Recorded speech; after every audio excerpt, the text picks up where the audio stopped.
नमस्कार, मी नितीन बोडी सह्याद्री धुळामध्ये आपलं सहर्ष स्वागत करत आहे। आज आपण कोल्हापूर जिल्ह्यातील करवीर मतदारसंघाचा आढावा घेणार आहोत। या मतदारसंघाचे विद्यमान आमदार कैलासवासी पी.एन. पाटील साहेब, कोल्हापूर जिल्ह्याचे काँग्रेसचे ते माजी अध्यक्ष होते। काँग्रेसची धुरा त्यांनी अत्यंत चांगल्या प्रकारे सांभाळली होती। अचानक त्यांचं निधन झालेलं आहे। येणाऱ्या 2-3 महिन्यात विधानसभेची निवडणूक लागणार आहे। करवीर विधानसभा मतदारसंघामध्ये कैलासवासी पी.एन. पाटील साहेबांना 1,35,677 इतकी मते पडली होती। त्यांचे विरोधक शिवसेनेचे चंद्रदीप शशिकांत नरके यांना 1,13,014 मते पडली होती। वंचित बहुजन आघाडीकडून डॉक्टर आनंदा दादू गुरव यांना 4,412 इतकी मतदान पडले होते।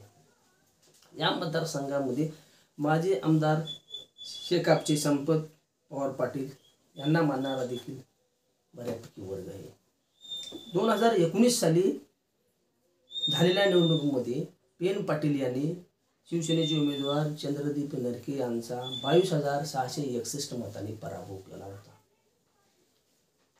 पी.एन. पाटलांचे निधन झाल्यामुळे महाविकास आघाडीमध्ये ही जागा काँग्रेसला सुटणार आहे। पी.एन. पाटलांचे ज्येष्ठ चिरंजीव जिल्हा परिषदेचे माजी अध्यक्ष राहुल पाटील यांना ही उमेदवारी नक्की समजली जाते। त्यांच्यासाठी काँग्रेसचे जिल्हाध्यक्ष आमदार सतेज उर्फ बंटी पाटील हे या ठिकाणी आलेले आहेत। यावेळी ही लढत पुन्हा शिवसेनेचे चंद्रदीप नरके विरुद्ध पी.एन. पाटलांचे चिरंजीव राहुल पाटील यांच्यात निश्चित होणार आहे। चंद्रदीप नरके यांनी शिंदे गटामध्ये प्रवेश केला आहे। महायुती विरुद्ध महाविकास आघाडी अशीच ही लढत पाहायला मिळणार आहे। या लढतीमध्ये कैलासवासी पी.एन. पाटील यांचे निधन झाल्यामुळे राहुल पाटील यांना सहानुभूती निश्चित मिळणार आहे, यात मात्र शंका नाही।